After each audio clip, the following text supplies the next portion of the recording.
dinner was already cold by the time Aubrey set the serving dish down in the center of the table. Nobody reached for it.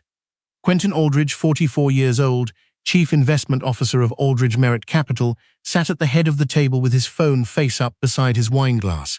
He had not looked at Aubrey once since she walked through the door 40 minutes ago.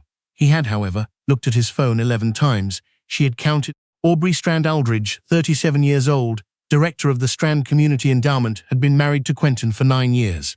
She knew the weight of a room the way some people knew weather, instinctively, in the body, before any evidence arrived. And this room, their dining room in their Georgian row house in Westmount, with its crown molding and its good linen napkins that she ironed herself every Sunday, felt the way a room feels just before someone says something that cannot be unsaid. "You're quiet," she said. "Long day. You said that yesterday." He looked up then, briefly, like she had interrupted something. It was also a long day yesterday. She sat down across from him and unfolded her napkin. Quentin's mother, Heiress Aldridge, 71 years old and recently relocated from Victoria to a condo 12 minutes away, had called Aubrey that afternoon. Not to chat. Heiress never called to chat. She had called to ask, in that particular clipped tone of hers, whether Aubrey had spoken to Quentin recently. About anything important. Aubrey had said yes, of course. They spoke every day. Heloise had paused and then said, "Good," in a way that meant the opposite. After dinner, after Quentin scraped his plate into the compost without finishing it, after he said he had calls to make, after he went upstairs and closed the door to his study, Aubrey sat alone at the kitchen island and turned her tea mug in slow circles against the countertop. She was not a suspicious person by nature. 9 years of marriage had not made her one, but she was precise. She ran a foundation that managed $23 million in charitable assets across Quebec and Ontario. She noticed when numbers did not balance. She noticed when explanations arrived slightly too smoothly, like they had been rehearsed. Quentin's explanations lately had that quality. The first thing she found was not what she was looking for. She had gone into his study to return a book, his copy of a biography she had borrowed and finally finished, and she set it on his desk beside his open laptop. The screen had not gone to sleep yet. She was not snooping. She was setting down a book, but the email was right there. Subject line visible in the browser tab. Thursday. Same place. She did not open it. She stood very still for a moment, then set the book down and left. For 3 weeks after that, she said nothing.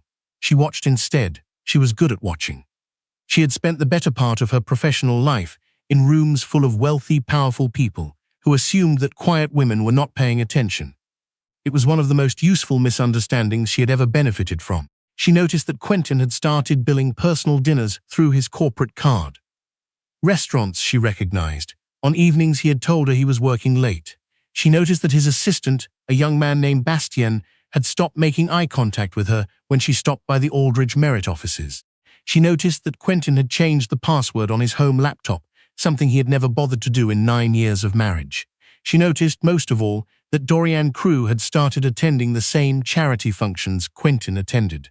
Dorianne Crew, 31 years old, Associate Director of Corporate Partnerships at a downtown arts foundation, was not someone Aubrey had a reason to dislike. She was sharp, well-dressed, and smiled with the specific confidence of someone who had been told their whole life that things would work out for them. They had been in the same rooms before. They had exchanged pleasantries. Aubrey had thought nothing of it. She thought about it now. The envelope arrived on a Tuesday in November. It was addressed to Aubrey Strand, not Strand Aldridge, just Strand, her maiden name, and the return address was a law firm in Toronto she did not recognize. She opened it at the kitchen island with her second coffee still in her coat.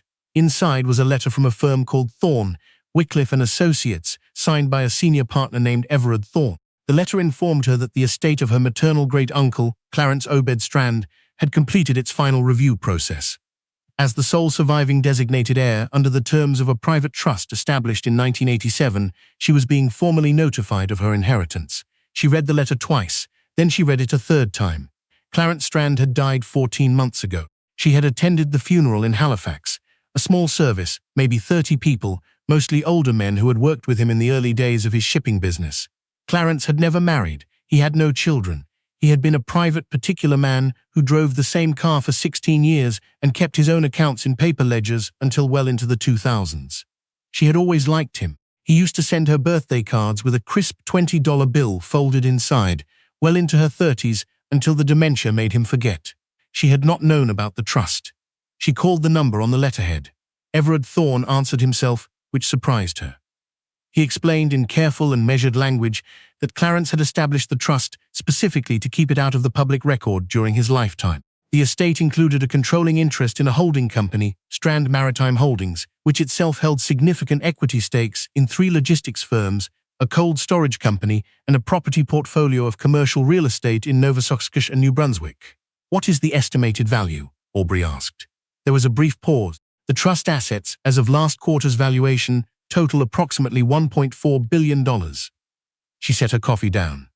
"Mrs. Strand-Eldridge?" "I'm here," she said. "I'm here." She did not tell Quentin. This was not a decision she made dramatically, in a single moment of resolve. It was quieter than that. She simply found when she thought about picking up the phone to call him that she did not want to. That instinct, careful, specific, arriving without announcement, was information. She had learned to treat it as such. Instead, she called her sister, Ottiline Strandpark, 40 years old and a family law attorney in Ottawa. Ottiline had always been the sharper of the two of them in an argument which was saying something. Aubrey explained everything in sequence, starting with the email subject line and ending with Everard Thorne's phone call. Ottiline was quiet for a moment. Then she said, "Do not sign anything, do not tell Quentin, and do not move any money until we talk in person. Can you come to Ottawa this weekend?" "Yes, good. And Aubrey, get your own lawyer.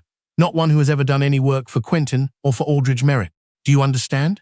"I understand." She drove to Ottawa on Saturday, told Quentin she was visiting Ottiline to help her move some furniture, and spent 6 hours at her sister's kitchen table, going through everything Ottiline had pulled together. What Ottiline had found was not nothing. Quentin had been quietly lobbying, over the past 18 months, to restructure how Aubrey's Foundation's investment management was contracted, specifically to move the endowment's assets under management to a firm that had a silent partnership arrangement with Aldridge Merritt Capital. It was not illegal on its face, but it was a conflict of interest that Quentin had never disclosed to the Foundation's board. He had also listed Aubrey's professional relationships, her network, her Foundation's donor list, as informal business development assets in internal Aldridge Merritt planning documents that Ottiline's contact had obtained through a source she did not name. "He's been using you," Ottiline said. Not unkindly, just plainly. Aubrey looked at the documents spread across the kitchen table. "For how long?" "At minimum, since the Foundation's last major capital campaign. 3 years ago, she sat with that for a while. And Dorian Crew," she said finally. "Is she connected to any of this?" Ottiline slid a single page across the table. It was a corporate registry printout. Dorian Crew was listed as a director of a numbered company in Ontario. That company was a co-investor in one of the Aldridge Merritt restructuring vehicles that Quentin had been building. "She's not just his girlfriend," Ottiline said. "She's his business partner." Aubrey took 8 days to make her decisions. She was methodical about it. She made lists. She slept on them. She consulted Everard Thorne, then a family law attorney Ottiline recommended in Montreal, then a second opinion from a corporate lawyer in Toronto who specialized in trust structures. She did not rush, and she did not perform composure. She did not feel. There were 2 nights in those 8 days when she sat at the kitchen table after Quentin had gone to bed and simply let herself feel the full weight of it, the specific loneliness of realizing that the person who was supposed to be your home had been quietly treating you as a resource. She cried on the second night. Not for long. Then she made tea, and she finished her lists. The board meeting of the Strand Community Endowment took place on a Thursday in early December, in a glass-walled boardroom on the 14th floor of a building in downtown Montreal. Aubrey had requested the meeting. She had prepared a presentation. She had also, 20 minutes before the meeting began, walked into the chair's office. Genevieve Auclair, 66 years old, retired appellate judge and volunteer board chair, and laid 3 documents on the desk. The first was a copy of the internal Aldridge Merritt planning documents in which Aubrey's professional network had been listed as a business development asset. The second was the corporate registry printout connecting Dorian Crew to Quentin's restructuring vehicle. The third was a letter from Aubrey's personal legal counsel, formally notifying the Foundation's board of the undisclosed conflict of interest and recommending an independent review. Genevieve read all 3 without saying a word. When she finished, she looked up. "How long have you known?" "Officially?" 12 days, Aubrey said. "Unofficially, I think I've known for longer than that. I just didn't have the documents. And Quentin, does he know you're doing this?" "No." Genevieve was quiet for a moment. Outside the glass wall, the other board members were filing in, pouring coffee, settling into their chairs. Aubrey watched them and thought about all the hours she had spent in this building, in service of a foundation her family name had helped build, and how little of that had ever actually been for her. "All right," Genevieve said. She picked up the documents and stood, "Let's go in." The board meeting lasted 4 hours. By the end of it, 3 things had been decided. An independent audit of the Foundation's investment management arrangements would be commissioned immediately. Quentin would be formally notified that his name was being removed from the Foundation's advisory list pending the outcome of the audit, and Aubrey would remain in her role as director, with a temporary conflict of interest protocol in place while the review was ongoing. Genevieve walked her out afterward, which was not something she usually did. "You handled that well," she said in the elevator. "I've been in difficult rooms before," Aubrey said. "Not like this one." "No," she agreed. "Not like this one," she told Quentin that evening. She did not do it in the dining room. She did it in the kitchens, standing while the kettle was on. She found that she did not want the formality of a table between them. She wanted to be able to move if she needed to look at something other than his face if she needed to. She told him about Everard Thorne's call and the trust and Clarence. She told him about the planning documents and about Dorianne Crew's name on the corporate registry. She told him about the board meeting. She did not raise her voice once. Quentin was silent for a long time. He tried briefly to say that the planning documents were taken out of context, that the restructuring proposal had been above board, that his relationship with Dorianne was something he had been meaning to address. He said that last part with the specific phrasing of someone who has rehearsed it and is now deploying it too late. "I know," Aubrey said quietly. "I know you were going to address after you had what you needed." He looked at her then, for the first time in what felt like months, actually looked at her, and she could see in his face that he understood she was not guessing. She had the document. She had taken them to the board. She had her own lawyers.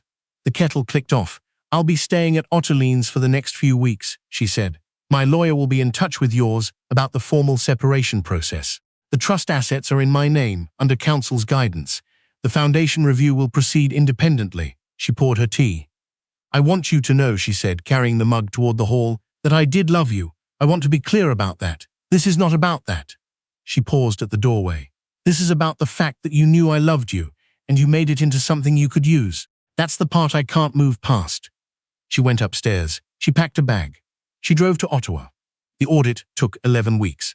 What it found, in formal and careful language spread across 42 pages, was that Aldridge Merit Capital had received a referral arrangement from the proposed new investment manager, one that was contingent on the Foundation's contract being awarded.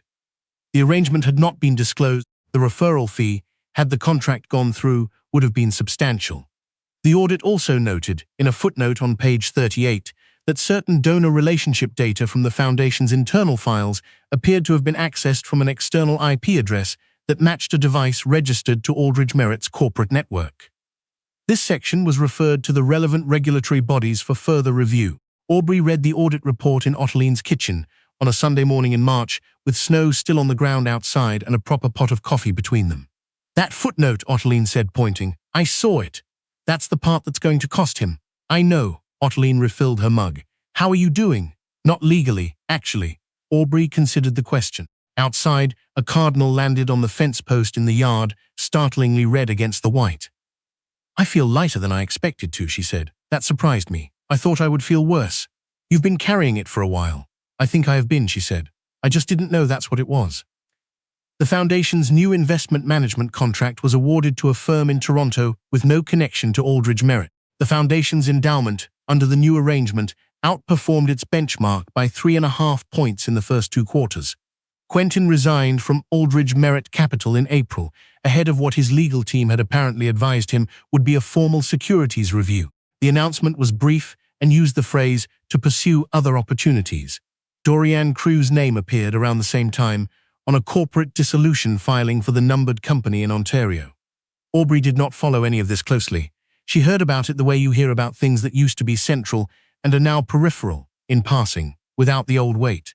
What she was following instead: the first full board report from the Strand Maritime Holdings Trust, which arrived in April and outlined the logistics company's quarterly performance, the cold storage facility's expansion timeline, and a proposed community investment initiative in coastal Nova Scotia that Everard Thorne had flagged for her personal review. She read that report at her own desk, in her own office. She had rented a small space in Westmount, near the Foundation, with a cup of proper tea and the afternoon light coming in at an angle across the floor. She made notes in the margin. She had questions about the Nova Scotia initiative, specific ones about job creation metrics and long-term community impact. She emailed Everard Thorne's office and scheduled a call for the following week. The Foundation's spring fundraising gala was the following Thursday. She wore a dark green dress that Ottiline had helped her pick out, and she arrived early, because she always arrived early, and she stood at the entrance and welcomed people as they came in. Genevieve found her at the end of the evening, after most of the guests had gone. "You seem different," Genevieve said. "Do I?" "More settled." Aubrey thought about it. Settled was not quite the word she would have chosen. Settled suggested coming to rest after movement. What she felt was more like finally moving after a long stillness, finally pointed in a direction that was actually hers. "I think I know who I am now," she said, "more than I did before." Genevieve looked at her for a moment, then she nodded, the way people nod when they understand something they don't need to say out loud. Outside, the city was wet with late spring rain, and the streetlights were catching it and throwing it back in long bright lines across the pavement. Aubrey stepped out into it without an umbrella, because the parking garage was close and she did not mind the rain, and she walked through it slowly, not hurrying, not looking at her phone. She had a board call in the morning. She had the Nova Scotia file to review. She had, for the first time in a long time, exactly the number of things she wanted to have, and nothing extra that she hadn't chosen. She got in her car. She drove home.